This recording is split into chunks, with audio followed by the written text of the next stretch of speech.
The question is है, एक पुली है, फिक्स्ड पुली है, ये हिल नहीं सकता ये पुली।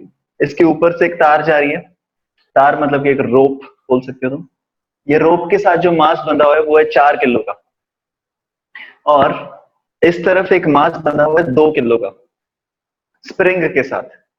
अब मेरे को पता है कि स्प्रिंग, अब ये थोड़ा सा इलोंगेट होगा, थोड़ा सा खींचा जाएगा स्प्रिंग, और ये पूरा का पूरा सिस्टम इस साइड मूव करेगा, 4 किलो वाली साइड। यस, स्प्रिंग का कांस्टेंट अगर मेरे को दे रखा है let's say 20 newton per metre, this is the spring constant 20 newton per metre. तुम्हें बताना है कि किस एक्सेलरेशन के साथ ये सिस्टम मूव करेगा, and secondly you have to tell me कि ये स्प्रिंग में कितना खिंचाव आएगा, what will be the extension created in the string because of this entire system. This is a fixed pulley, this is a rope, this is a spring. ये spring constant, ये मास 2 kilo, ये मास 4 kilo. तुम्हें बताना है spring कितना खींचा जाएगा और पूरे सिस्टम की एक्सेलरेशन क्या होगी। ओके,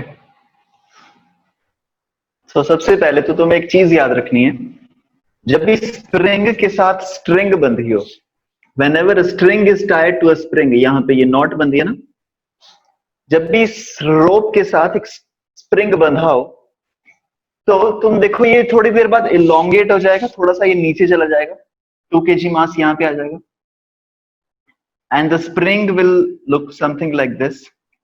फिर ये पूरा सिस्टम इस तरफ मूव करेगा 4 किलो वाली साइड पे। तो मतलब आफ्टर सम टाइम क्या होगा, ये जो तुम्हारा स्प्रिंग है वो खुल जाएगा। पहले अभी स्टार्टिंग में ऐसा t equal to 0, after t equal to 10 seconds ये स्प्रिंग ऐसे खुल जाएगा, और उसके बाद इसकी लेंथ चेंज नहीं होगी स्प्रिंग की, तो बेसिकली ये एक वायर की तरह बिहेव करना स्टार्ट कर देगा। So the spring will start acting like a rope. तो इसको तुम शुरू में एक रोप ही मान लो, टेंशन निकालने के लिए ना, तुम शुरू में मान लो ये एक रोप की तरह ही है। So you assume that this whole system is like a rope, ये स्प्रिंग भी एक रोप की तरह है, ठीक है। अब इसमें क्या होगा, अगर इसका फ्री बॉडी डायग्राम बनाओ तुम, इसको मैं इरेज कर रहा हूं। अब इसका अगर तुम फ्री बॉडी डायग्राम बनाओ, so you know that this 4 kg mass will have an mg which is downwards and this mg which is downwards। यहाँ पे एक फोर्स लगेगी ऊपर T, और ये सेम फोर्स जो अभी T इसमें है, सेम फोर्स यहाँ पे कैरी ओवर हो जाएगी और यहाँ पे तुम्हारी ऊपर फोर्स लगेगी T। This is the spring force which is equal to T, और ये इसके टेंशन के इक्वल होगी। तो अब अगर मेरे को इसका फ्री बॉडी डायग्राम बनाना है, ये 4 किलो वाले का free body diagram, so what I will do is I know that mg minus T is equal to 4 into acceleration. Okay, this is 40 minus T is 4a। इसका अगर मैं free body diagram बनाऊं, I know that T minus 20 is equal to 2a। So from equation 1 and 2, if I have to find out the acceleration of the whole system, या फिर अगर मेरे को tension निकालनी है तो टेंशन कैसे निकालोगे, या फिर एक्सेलरेशन कैसे निकालोगे, add these two equations, you add 1 and 2, okay, this will give you 20 is equal to 6a, acceleration is equal to 20 by 6 metre पर सेकेंड स्क्वायर। यहां से तुम्हारी एक्सेलरेशन आ गई और यहीं से तुम टेंशन निकाल सकते हो। अगर एक्सेलरेशन को तुम यहां पे पुट करोगे या फिर किसी भी इक्वेशन में पुट कर दो, इसमें पुट कर दो 20 by 6 को, so you will get this 20 by 6। okay, so your T comes out to be 40 minus 80 by 6। okay, this is equal to 6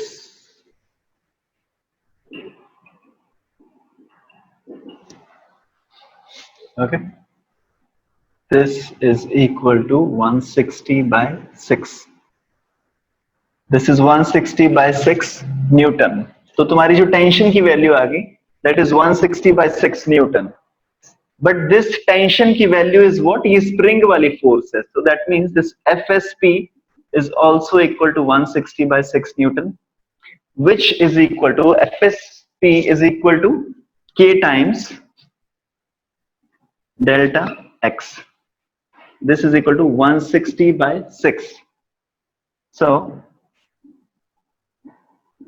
8. So your delta X comes out to be 4 by 3 is equal to 1.33 meters. तो जो तुम्हारा ये spring है ये elongate हो जाएगा bye 1.33 metres. Okay, हमने क्या किया, पहले हमें सिस्टम दिया हुआ था, हमने ये स्प्रिंग को एक रोप मान के दोनों की टेंशन इक्वल कर दी, यहाँ पे टेंशन टी, यहाँ पे टेंशन टी. तो पुराना वाला Newton second law of motion use करके मैंने एक्सेलरेशन निकाल ली, पूरे सिस्टम की एक्सेलरेशन. पूरी सिस्टम की एक्सेलरेशन निकालने के बाद मैंने ये टी की वैल्यू निकाल ली. ये सारी चीजें हमने पहले किया Newton second law of motion में. मैंने ये टेंशन निकाल ली, मतलब मैंने ये स्प्रिंग फोर्स निकाल ली. तो जब मेरी स्प्रिंग फोर्स निकल के आ गई, मैंने स्प्रिंग फोर्स को kx के इक्वल पुट कर दिया है. Force of spring is equal to k times x, और k मेरे को ऑलरेडी दिया हुआ था, वहां से मैंने डेल्टा x निकाल दिया. Yes, very simple. तो ये हमने कल की क्लास में किया था लास्ट क्वेश्चन, एक बार इसको नोट कर लो, फिर उसके बाद हम थोड़े से आगे वाली प्रॉब्लम सीखते हैं. ओके, जिन्होंने कल की क्लास की थी ये समझ में आ गया? Kashish, please give me a thumbs up. You got this? या.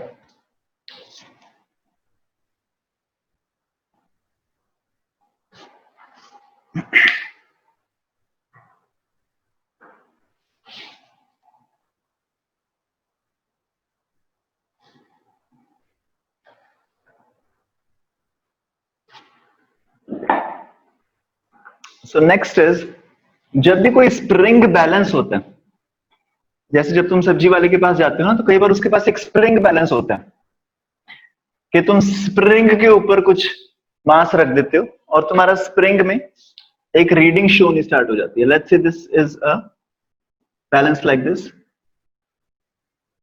ये स्प्रिंग है, इसके ऊपर तुमने मास लगा दिया 5 kg का, तो ये थोड़ा सा एलोंगेट हो जाएगा.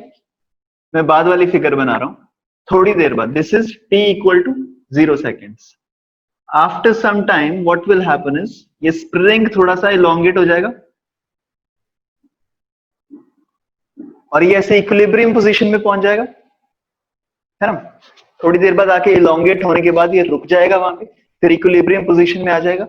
अब जब इक्विलिब्रियम पोजीशन में आ गया, उस टाइम पे इसकी एक्सेलरेशन 0 है.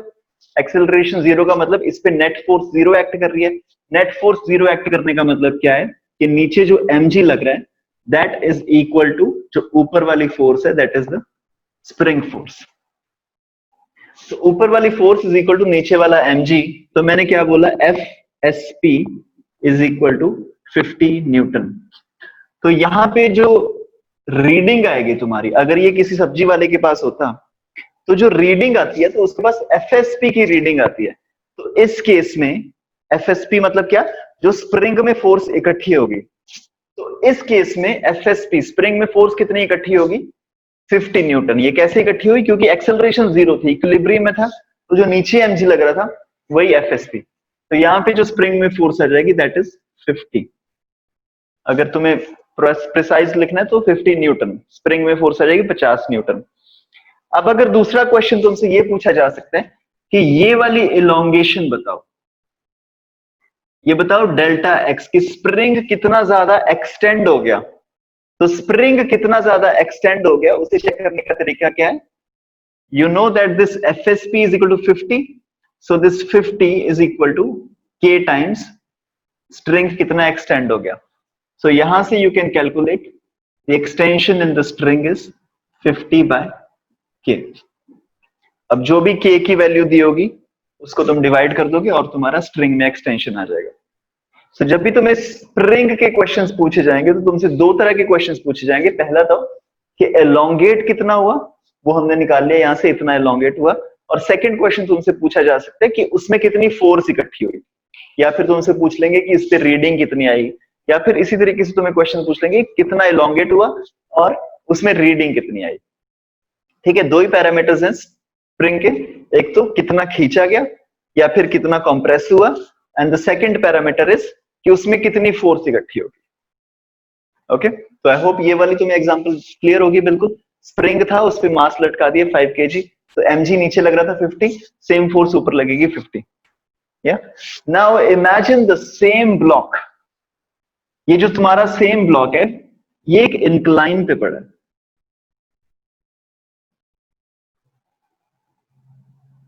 This is the 5 kg block like this. This angle is 37 degrees. और ये एक स्ट्रिंग के साथ बना है यहां पे ऐसे, ठीक है. और इसका जो K है, अब तुम देखो जब ये स्प्रिंग के साथ हमने बांध दिया तो थोड़ी देर बाद ये एलोंगेट हो जाएगा थोड़ा सा, थोड़ी देर बाद ये नीचे चला जाएगा थोड़ा सा. सो आफ्टर सम टाइम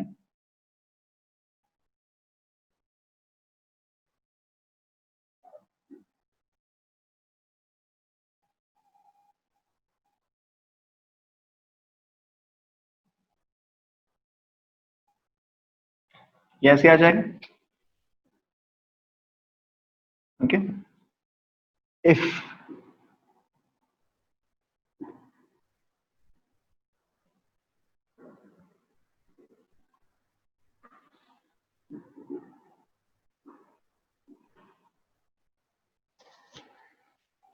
अगर स्प्रिंग की कांस्टेंट K की वैल्यू 25 न्यूटन पर मीटर है तो बताओ ये स्ट्रिंग इक्विलिब्रियम पोजीशन पे जब आएगा तो अपनी मेन पोजीशन से कितना एलोंगेट हो जाएगा.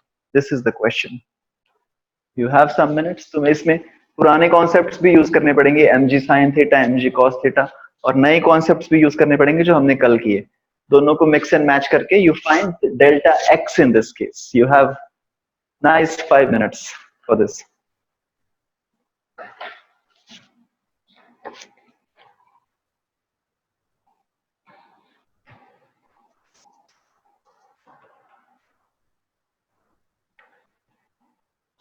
Okay, let's try this.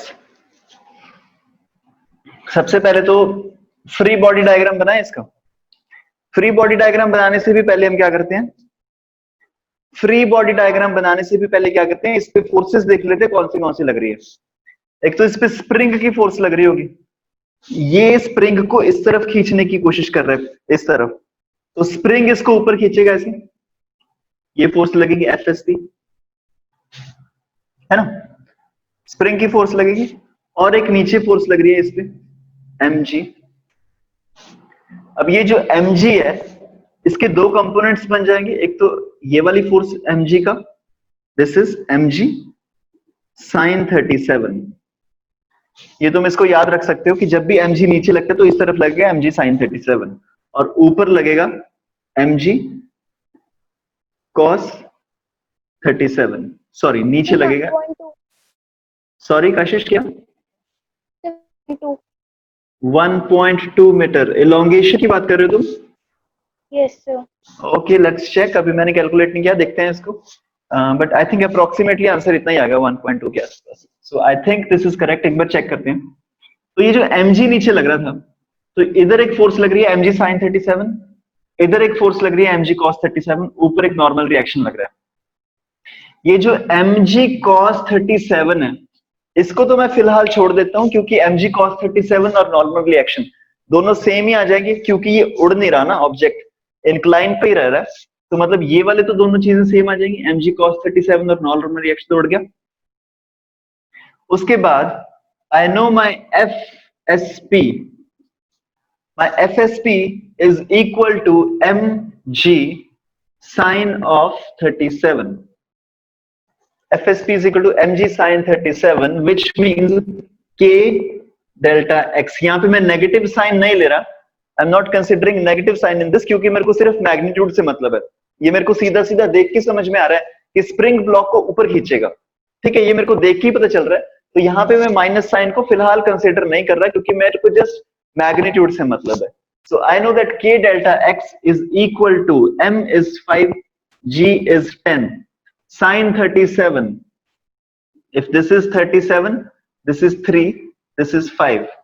Sin 37 is 3 by 5. Yeah, I know that k is equal to 25. K is equal to 25.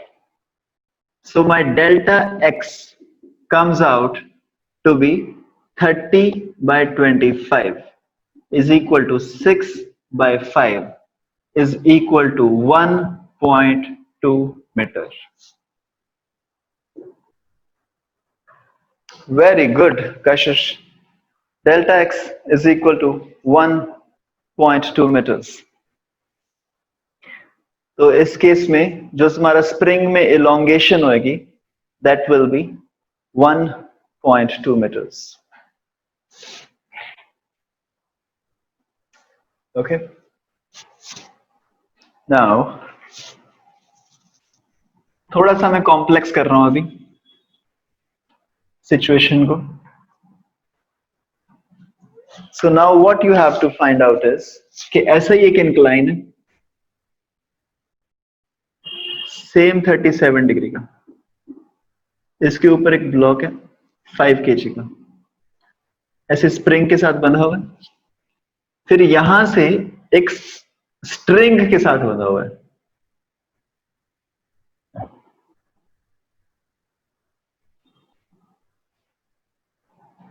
Okay, यहां से एक स्ट्रिंग के साथ बंधा हुआ है वो ऐसे. This mass is also 5 kg. ये भी 5 किलो का है. अब तुम्हें 3-4 चीजें फाइंड करनी है.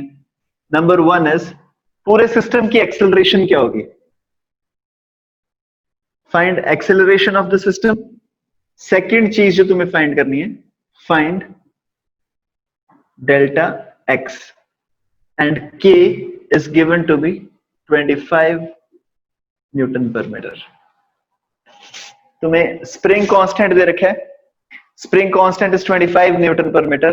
तुम्हें सबसे पहले एक्सेलरेशन फाइंड करनी है पूरे सिस्टम की.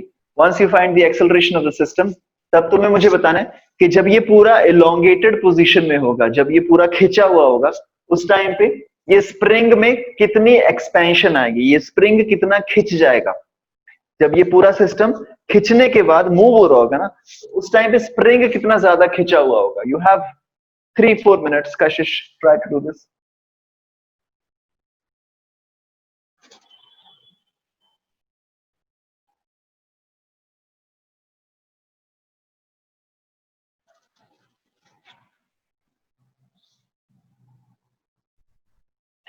ओके, सबसे पहले तो फ्री बॉडी डायग्राम बनाते हैं. इसका फ्री बॉडी डायग्राम बनाओगे तो पहले फोर्सेस देख लो. एक तो नीचे फोर्स लग रही होगी इस पे सीधा सीधा नीचे 50 newton which is equal to mg. ऊपर एक फोर्स लग रही होगी which will be equal to tension. यहां पे एक फोर्स लग रही होगी which is equal to tension. यहां पे एक नीचे फोर्स लग रही होगी, this is equal to mg sin 37.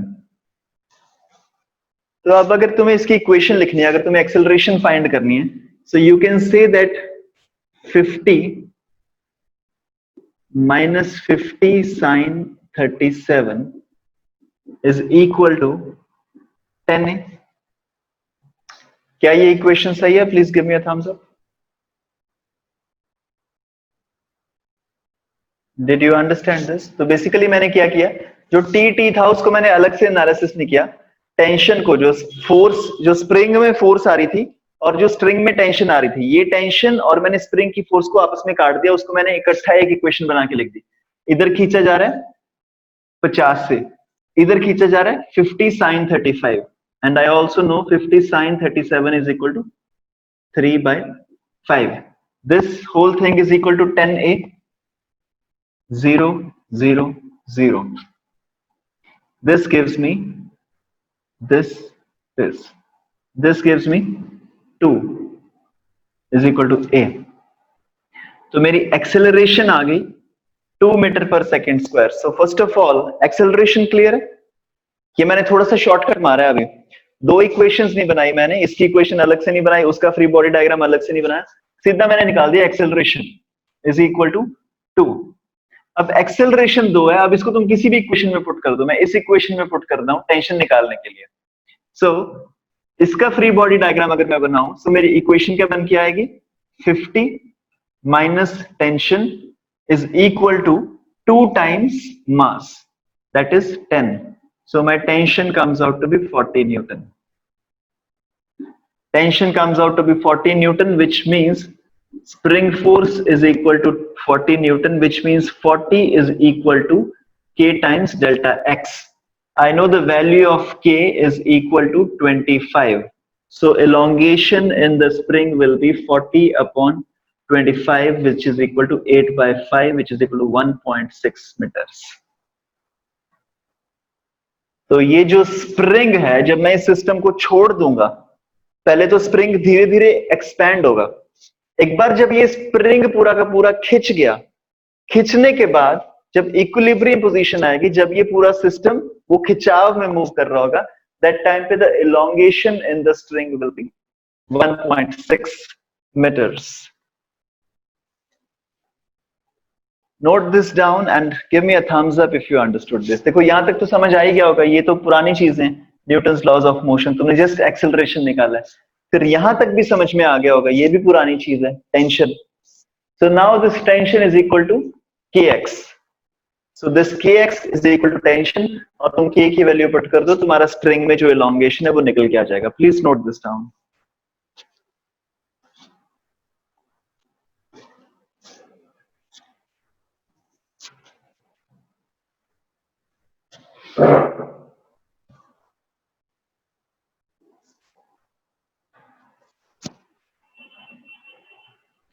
Okay, perfect.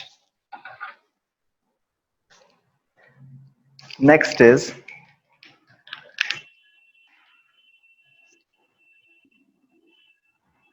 अब हम थोड़े से ऐसे क्वेश्चंस कर रहे हैं, ये एचसी वर्मा में मिलेंगे तुम्हें क्वेश्चंस, ये वाले अभी जो हम क्वेश्चंस करने जा रहे हैं ना, ये नॉर्मली AIEEE IIT में हर एग्जामिनेशन में पूछ लेते हैं ऐसे क्वेश्चंस.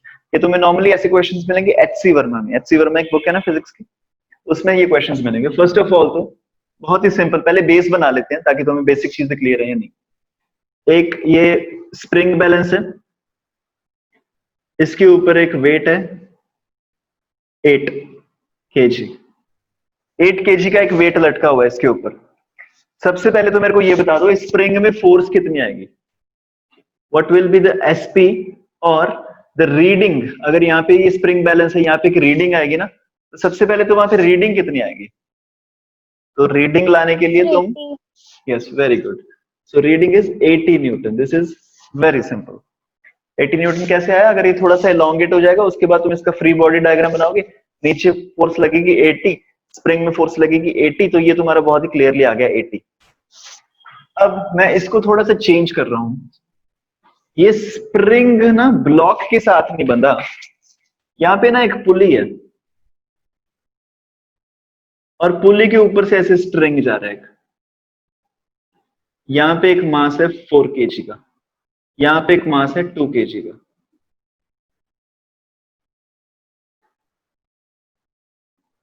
अब तुम्हें बताना है कि यहाँ पे रीडिंग कितनी आएगी, यहाँ पे फोर्स कितनी आएगी. ठीक है, तो अब इसको मार्क करने के लिए थोड़ी सी प्रॉब्लम क्या है कि तुम्हें ये स्ट्रिंग का तो पता है, ये इसका नीचे वेट लगेगा 40, इसका नीचे वेट लगेगा 20, यहाँ पे ऊपर होगी टेंशन, तो यहाँ पे भी ऊपर होगी टेंशन टेंशन टेंशन, यहाँ पे सेम वैल्यू आएगी टेंशन की.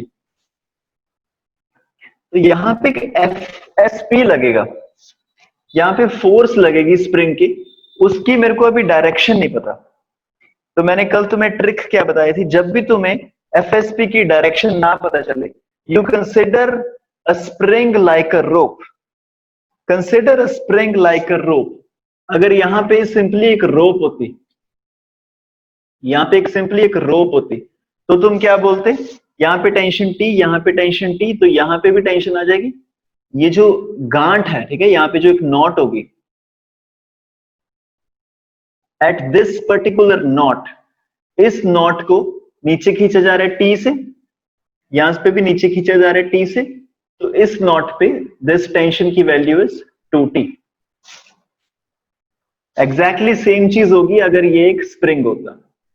अगर ये एक स्प्रिंग भी होता तो ये तुम्हारा हो जाता 2t. Force in the spring is 2t. First of all give me a thumbs up, ये वाली चीज क्लियर है.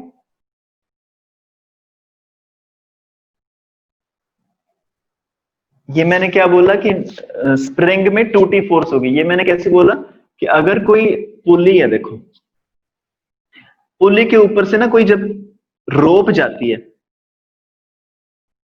तो वो एक पॉइंट पे टच करके जाती है उसको, ऐसे।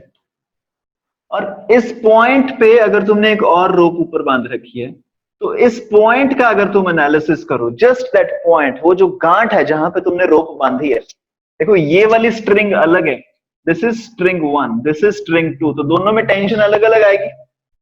अब दोनों की टेंशन अलग अलग है, हमें टेंशन निकालनी है, जो अलग अलग टेंशन क्या होगी। तो नाउ ये जो गांठ का अगर तुम एनालिसिस करो तो इसमें ये इसके साथ बंधा है, तो यहाँ पे नीचे फोर्स लगेगी, टेंशन, ये गांठ को नीचे खुद खींचेगी, tension is always a pulling force. तो ये सेम रोप जा रही है, मतलब यहाँ पे भी एक लगेगा टी।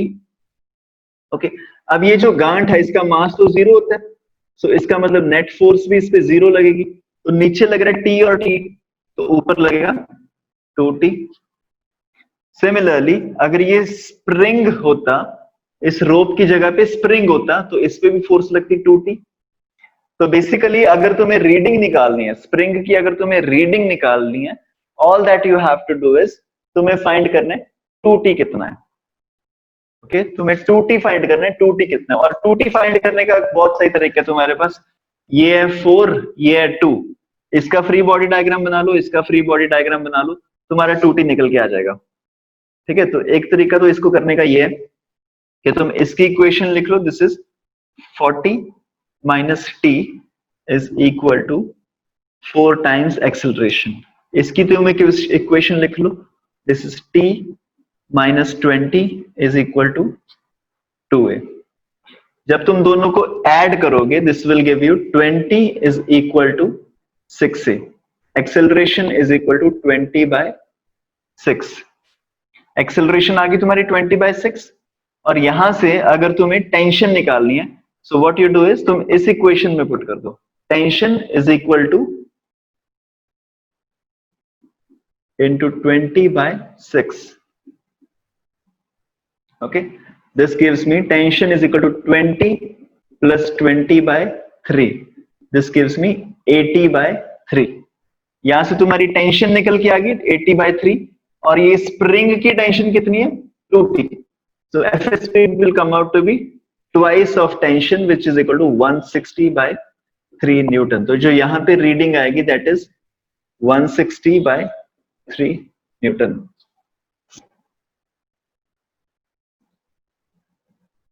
क्या अगर ये थोड़ा सा बच्चों वाला तरीका हो गया, वैसे मैं तुम्हें बताऊं कि तुमने इसका फ्री बॉडी डायग्राम बनाया, इसका फ्री बॉडी डायग्राम बनाया, तुम इसको सीधा भी कर सकते थे। अगर थोड़ा सा इसको तेज करना है पूरे प्रोसेस को, तो what you can do is, तुम सीधा देखो, इसको नीचे खींचा जा रहा है 40 न्यूटन से, इस तरफ खींचा जा रहा है 20 न्यूटन से, 40 से इधर, 20 से इधर, तो नेट फोर्स कितनी आ गई 20 अपॉन मास कितना टोटल 6, तो ये तो आ गई एक्सेलरेशन 20/6। ठीक है, 40 से इधर खींचा जा रहा है, 20 से इधर खींचा जा रहा है, 40 माइनस 20 इज 20, 20 अपॉन, अब 20 फोर्स को कितना मास खींचना है, ये वाला भी खींचना है, ये वाला भी खींचना है, so 20/6 is acceleration. So 20/6 is acceleration. So now you can find this tension. Tension कैसे find करोगे? Tension minus ये वाला 20 is equal to 2 times acceleration 20/6. तो यहां से your tension will come out to be 80/3. 80/3 जब तुम्हारी टेंशन आ गई, then force in the spring will come out to be 2 times T, which is equal to 160/3.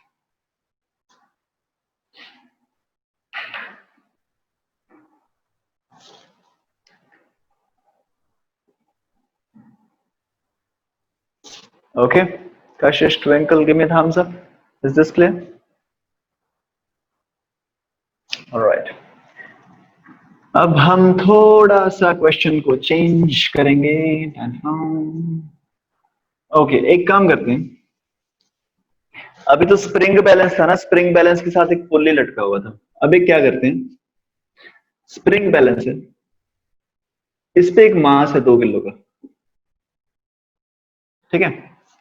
तो अभी ये रीडिंग कितनी दिखाएगा? अगर अभी मैं तुमसे रीडिंग पूछूं तो रीडिंग तुम्हें दिखाएगा 20 न्यूटन, है ना, क्योंकि वो मास 2 किलो का नीचे खींचेगा 20 न्यूटन से, तो वो तुम्हें 20 रीडिंग दिखाएगा।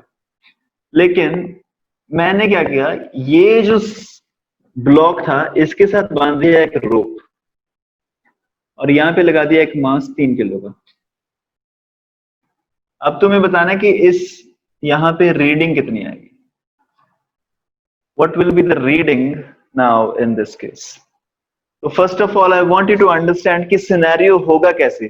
कुछ टाइम के बाद क्या होगा, the situation will be like this, कि ऐसे ये थोड़ा सा एलोंगेट हो जाएगा, स्प्रिंग थोड़ा सा एलोंगेट होके ऐसे आ जाएगा, तो यहां पे ये तुम्हारा 2 न्यूटन वाली फोर्स आ जाएगी। और उसके बाद ये वायर तो सेम ही रहेगी ना, क्योंकि दिस रोप इज इनएक्सटेंसिबल, हमने किया था ना, the wire is massless and inextensible, तो इसका मास और इसकी लेंथ उतनी ही रहेगी। तो ये 3 kg वाला ब्लॉक भी थोड़ा सा नीचे शिफ्ट हो गया। So this is the final position, this is at t equal to 0, this is at t equal to 10 seconds. तो इस केस में तुम्हें बताना है यहाँ पे रीडिंग कितनी आ जाएगी, what will be the reading in the balance.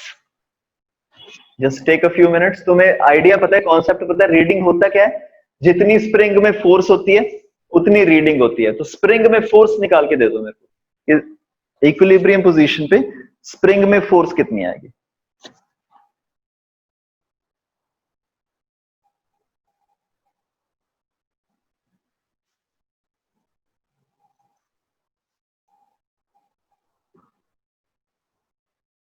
Okay, let me see this.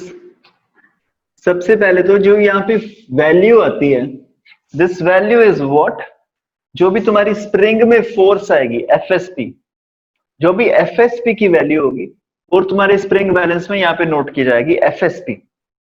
Okay, now अब एफएसपी निकालने के लिए इसका हमें फ्री बॉडी डायग्राम बनाना पड़ेगा 2 का, या फिर पहले इसका बना लेते हैं। जब वो ऐसी पोजीशन में पहुंच गया, अपनी नॉर्मल इक्विलिब्रियम में पहुंच गया, उसके बाद फ्री बॉडी डायग्राम बनाएंगे।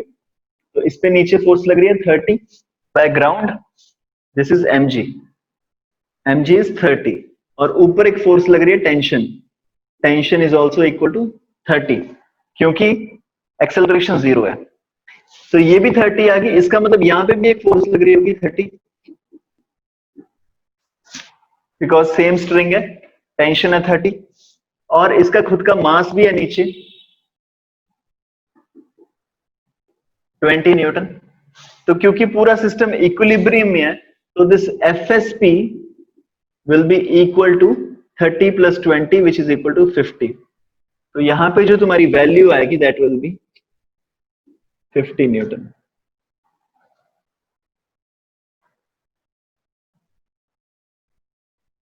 ओके, यहां पे जो तुम्हारी वैल्यू आएगी that will be 50 newton, 50 Newton.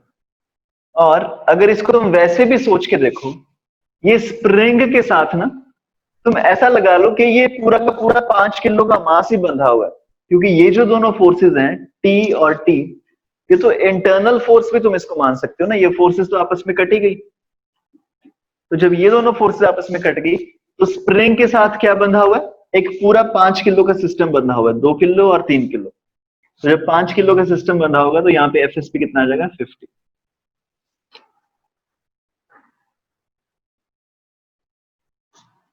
ठीक है, तो जो स्प्रिंग में फोर्स आएगी, ऊपर की तरफ जो फोर्स आई है स्प्रिंग में, that is F S P, this is equal to 50 newton. यहाँ पे जो टेंशन आई थी T is equal to 30 newton. ठीक है, फिर इसका एक नीचे mg लग रहा था, mg is equal to 30 newton. इसका नीचे एक टेंशन लग रहा था, tension is equal to 30 newton, और इसका नीचे mg लग रहा था, mg is equal to 20 newton. तो यहां से एफएसपी आ गया 50 newton. So this reading is 50 newton. Please give me a thumbs up, is this clear? 50 newton कैसे है? Okay, Twinkle, is this clear? Okay, next question is, अगला क्वेश्चन तुमसे IIT JEE में बहुत बार पूछा जाता है। सो IIT जेई का जो लोग पेपर सेट करते हैं ना, वो एग्जामिनर्स का ये बहुत ही दे लव दिस क्वेश्चन। वो क्या करते हैं, ऐसी एक स्प्रिंग और एक रोप को आपस में बांध के ना, दोनों में से एक चीज को काट देते हैं वो। नाउ अब थोड़ा सा ध्यान से सुनना, ठीक है इसको तुम, इसके लिए तुम्हें थोड़ी सी अवेयरनेस की जरूरत पड़ेगी। अब सोचो इस टाइम पे जैसे ये इक्विलिब्रियम पोजीशन में है पूरा का पूरा सिस्टम, इस टाइम पे मैंने क्या किया, मैंने ये स्ट्रिंग को काट दिया, यहां से इसको काट दिया लाइक दिस। अब इसको जब तुम ऐसे स्ट्रिंग, अभी ये इक्विलिब्रियम में था, ठीक है, I want you to imagine this कि स्प्रिंग के साथ कोई चीज लटकी हुई है, फिर आगे धागे से लटकी हुई है, तुमने एकदम से वो धागा काट दिया, तो ये जो बीच वाली चीज है ये ऊपर की तरफ पुश होती है ना, एकदम से धक्का मार के ऊपर जाती है, ढूंढ, है ना। तो ये जो 2 kg का ब्लॉक है ये धक्का मार के ऊपर जाएगा, है ना। और ये वाला जो ब्लॉक है, अब तुमने स्ट्रिंग ही काट दी तो ये अभी नीचे जाएगा। ओके, तो ये अभी नीचे गिरना स्टार्ट करेगा, और ये वाला जो ब्लॉक है ये अभी ऊपर जाना स्टार्ट करेगा। तो पहले तो नीचे वाले का एनालिसिस कर लेते हैं, नीचे वाले ब्लॉक का। ये जो 3 kg वाला ब्लॉक है, ऐसे इस पे कौन सी फोर्स लग रही थी, mg और टेंशन। ये तो तुमने बीच में से रोप काट ही दी, तो ये टेंशन तो जीरो होगी, क्योंकि अब तुमने रोप ही काट दी तो उसमें टेंशन कुछ बचेगी नहीं। तो इस पे the only force acting is 30 Newton, and 30 is equal to 3 into acceleration. Acceleration comes out to be 10 metre पर सेकेंड स्क्वायर। मतलब ये एक्सेलरेशन की वैल्यू क्या आ गई, g के इक्वल आ गई। मतलब ये बिल्कुल उसी तरीके से है कि जब तुम किसी बॉडी को ड्रॉप कर देते हो, जैसे मैंने इसको ड्रॉप कर दिया तो ये g की एक्सेलरेशन के साथ नीचे जा रहा है, इसके साथ भी एग्जैक्टली सेम हो रहा है, ये g की एक्सेलरेशन के साथ ही नीचे जा रहा है। और ऐसा क्यों हुआ, क्योंकि तुमने रस्सी काट दी। सोच के देखो यार कि मतलब ना तुम्हारे पास ऐसे रस्सी है, ये मेरे पास एक स्ट्रिंग है ऐसे करके, अब मैंने यहां से स्ट्रिंग ही काट दी, तो ये बॉल तो फ्री फॉल में जाएगी ना आराम से, है ना। उसके लिए तुम्हें फ्री बॉडी डायग्राम वायग्राम बनाने की जरूरत ही नहीं थी। जब तुमने रस्सियों ही काट दी तो ऊपर तो कोई टेंशन वगैरह बची नहीं, तो सिर्फ एक नीचे वाली एक फोर्स बची ना।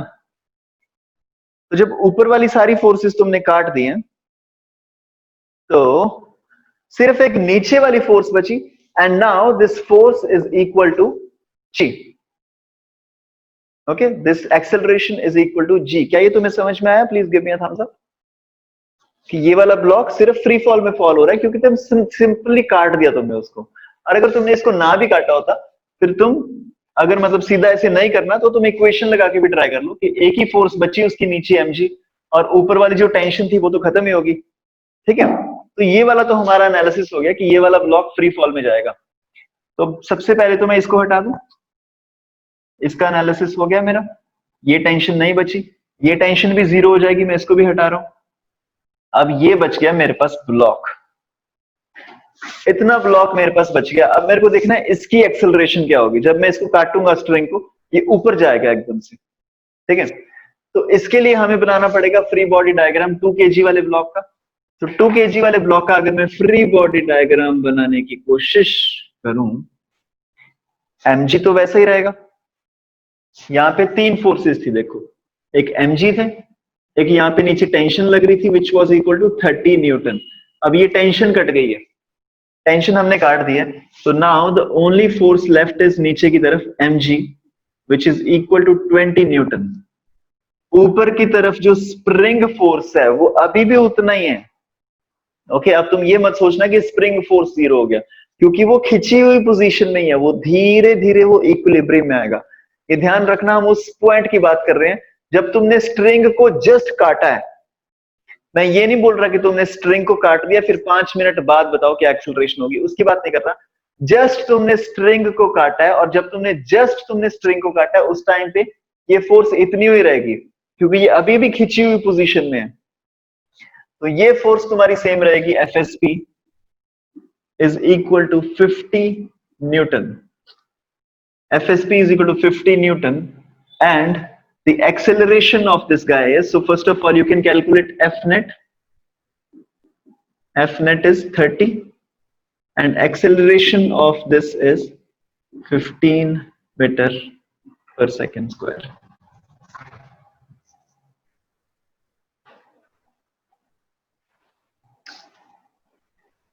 ठीक है जी, आई होप ये क्लियर होगा। इसको नोट कर लो एक बार। मतलब जब भी तुम रोप को काटते हो, द पॉइंट इज कि जो ये वाली फोर्स है स्प्रिंग वाली, ये फोर्स ऐसे नहीं कि एकदम से कम हो जाएगी, ठीक है, ये फोर्स उतनी ही रहती है, ठीक है, तो उसके हिसाब से तुम उसकी एक्सेलरेशन निकाल सकते। ओके, इसको एक बार नोट कर लो 2 मिनट, फिर मैं तुम्हें इसका एक रिवर्स क्वेश्चन देता हूं, फिर वो देखते हैं तुम कर पाओगे या नहीं। अभी तो ऊपर स्प्रिंग था, नीचे रोप थी। ऊपर अभी मैं रोप कर रहा हूं, नीचे स्प्रिंग को कर रहा हूं, ठीक है, इसको नोट कर लो एक बार। ओके, मैं यहां पे बना रहा हूं नया question. So this is a rope. अब ये रोप है, इसके साथ एक मास है 3 kg का, और इसके साथ एक स्प्रिंग बंधा हुआ है which is 2 kg। Okay, now सबसे पहले तो मेरे को ये बता दो कि ये स्प्रिंग में कितना एलोंगेशन आएगी, या फिर स्प्रिंग में कितनी फोर्स आएगी। सबसे पहले तो मेरे को बेसिक बेसिक चीजें निकाल के बता दो, टेंशन कितनी आएगी, एक्सेलरेशन कितनी आएगी, वो कितना आएगा। पहले तो नॉर्मल वाली चीजें कर लेते हैं, उसके लिए हम फोर्सेस लिख लेते हैं, कौन सी फोर्स लगेगी इस पे एक नीचे फोर्स लग रही होगी mg which is equal to 20 newton. इस पे एक नीचे फोर्स लग रही होगी mg which is equal to 30 newton. ठीक है, ये तो क्लियर ही है। इसके ऊपर एक टेंशन लग रही होगी यहाँ पे T, ठीक है, उसकी वैल्यू मेरे को पता नहीं है, देख लेंगे, टेंशन लग रही होगी T। ये 2 किलो वाला जो ब्लॉक है वो स्प्रिंग को नीचे खींच रहा है, तो स्प्रिंग इसको ऊपर खींच रहा होगा यहां से with the force of FSP। Spring इसको ऊपर खींच रहा होगा FSP, और यहां पे भी एक FSP फोर्स लग रही होगी, FSP यहां पे भी लग रही होगी। अब इसकी डायरेक्शन नहीं पता मेरे को। अब जब भी मैंने बोला कि तुम्हें डायरेक्शन ना समझ में आए कि स्प्रिंग किस तरफ खींच रहा है, तो तुम स्प्रिंग को रोप मान लो। 2 मिनट के लिए स्प्रिंग को रोप मान के तुम डायरेक्शन वगैरह निकाल लो। ये बस ट्रिक है, अब इसका लॉजिक नहीं है मेरे पास, ये तुम्हें क्यों करना है ऐसा। ठीक है, यहां पे तुम्हारा टेंशन था 3, this is tension, this is 2, तो ऊपर तुम्हारा लग रहा है FSP, यहां पे भी तुम नीचे की तरफ लगा दोगे FSP। अब तुमने स्प्रिंग को रोप की तरह मान लिया, तो यहां पे भी FSP, ऊपर भी FSP, और यहां पे डायरेक्शन नीचे की तरफ, because it is a pulling force, तो वो उसको नीचे पुल कर रहा है। ओके, तो सबसे पहले तो क्या होगा, अब मैं इसको स्प्रिंग बना रहा हूं, ठीक है, ये हमारा स्प्रिंग है।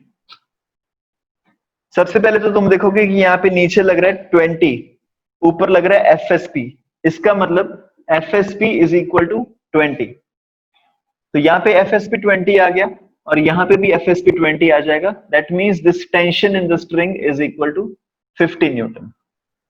तो ये tension in the string is equal to 50 newton, FSP is equal to 20 newton. क्या यहां तक सही है सब? क्या मैं तेज तो नहीं जा रहा? ठीक है, please give me a thumbs up if you guys can catch up with me. ये टेंशन यहां पे आ गई 50 न्यूटन, और स्प्रिंग वाली फोर्स आ गई 20 न्यूटन। ठीक है, नाउ द क्वेश्चन इज, अब क्वेश्चन को मैं थोड़ा सा चेंज कर रहा हूं। मान लो यहां से मैंने ये थ्रेड को नहीं काटा, मैंने स्प्रिंग को काट दिया, इसको काट दिया यहां से।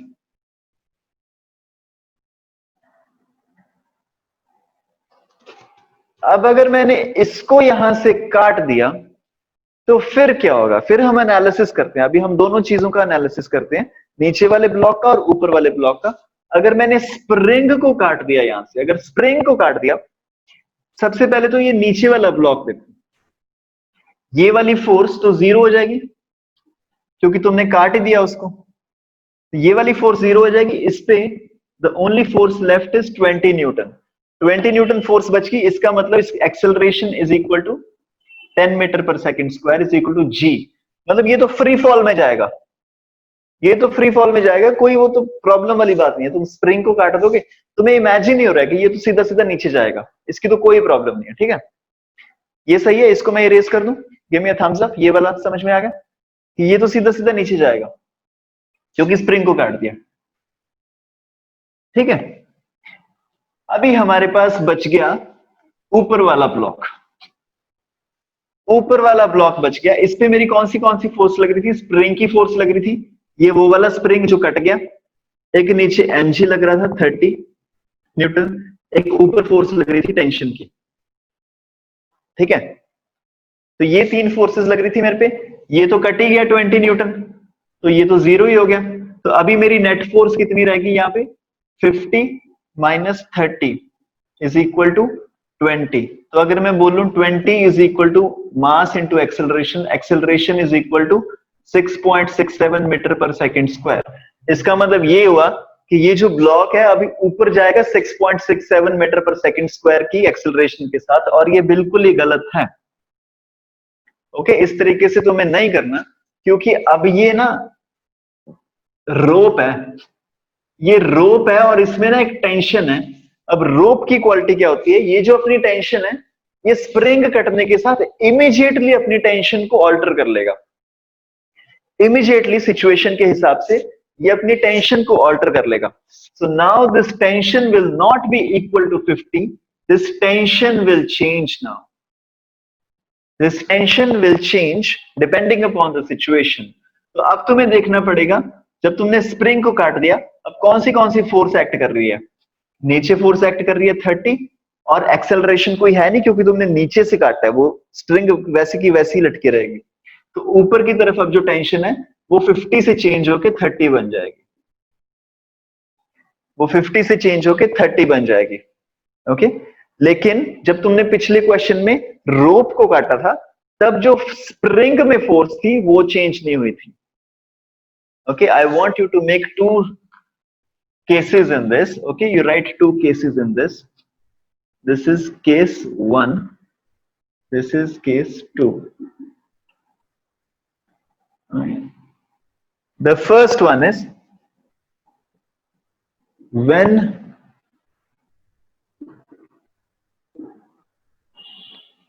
string is cut. Okay, string, this is string. तुम्हें हैंडराइटिंग समझ में आ रही है मेरी?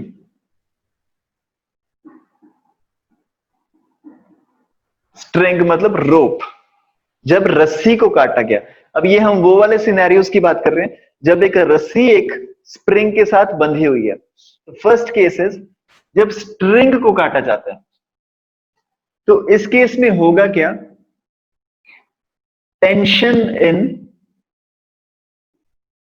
String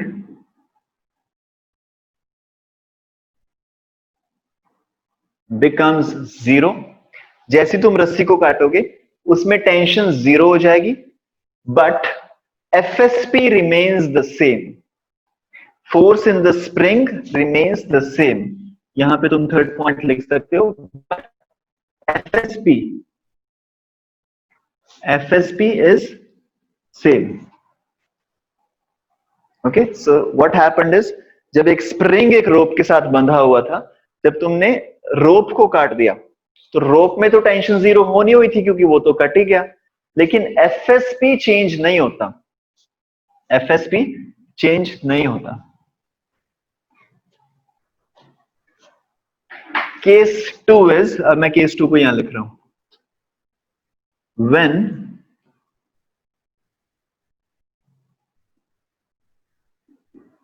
spring is cut, when spring is cut, तो उस केस में क्या होगा,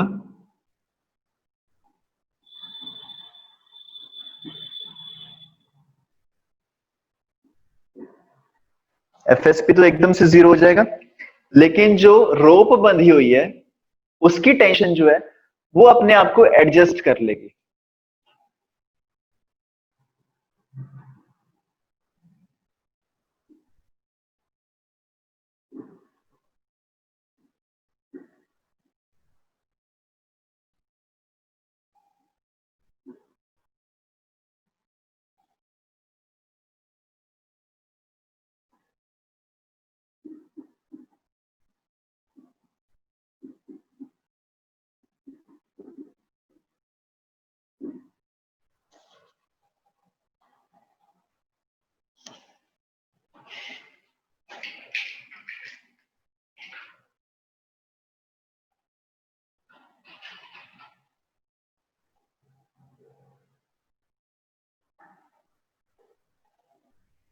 ओके, ये तुमने नोट कर लिया इसको एक बार अच्छे से समझ में आ गया कि दो केसेस हो सकते हैं, या तो तुम स्ट्रिंग को काट दो या फिर तुम स्प्रिंग को काट दो। जब स्ट्रिंग को काटोगे तो तुम्हें ये वाली चीजें देखनी पड़ेगी, अब तुम स्प्रिंग को काटोगे तो तुम्हें ये वाली चीजें देखनी पड़ेगी। ठीक है, ये पॉइंट्स को ध्यान में रखना। और मैं तुम्हें एक क्वेश्चन दे रहा हूँ होमवर्क के लिए, तुम्हें जस्ट एक क्वेश्चन है, इसको ट्राई करना। थोड़ा सा डिफिकल्ट क्वेश्चन है, आई डोंट नो तुमसे होगा नहीं होगा, बट ट्राई करना इसको एक बार and just send me your solutions. Okay, इसको ट्राई करके जो भी तुमने सोल्यूशन निकाला है वो मेरे को भेज देना, देन वी विल सी कि तुमने सही किया या नहीं। तो the question is like this कि एक सीलिंग है, सीलिंग के साथ एक स्प्रिंग है, ये मास है m, उसके साथ एक स्ट्रिंग है, ये मास है 2m, उसके साथ एक और स्प्रिंग है, this is m. Now what happened is when इसको काट दिया गया,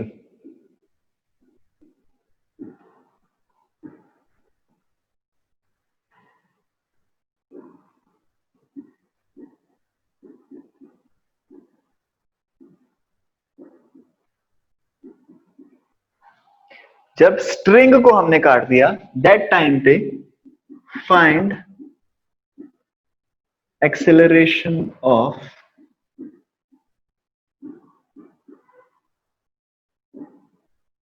ईच ब्लॉक। ओके, ये तुम्हारा सिनेरियो है। तीन मासेस बंधे हुए हैं, mkg, 2mkg और mkg। ये तीन मासेस बंधे हुए हैं और तुमने क्या किया, तुमने यहां से ये स्ट्रिंग को काट दिया। जब तुम ये स्ट्रिंग को काट दोगे तो बताओ कौन से वाले ब्लॉक की क्या क्या एक्सेलरेशन आएगी। Okay, so that was all for today. These were all the questions of spring. ठीक है, कि स्प्रिंग में कितनी एलोंगेशन आती है, उसमें कितनी फोर्स आती है, उसकी कितनी रीडिंग आती है, ये सारे स्प्रिंग के क्वेश्चंस थे। और फिर कल हम करेंगे फ्रिक्शन के क्वेश्चंस। ओके, ये होमवर्क कर लेना, फिर उसके बाद we'll see you tomorrow 1 p.m. All right, thank you very much. I'll see you tomorrow.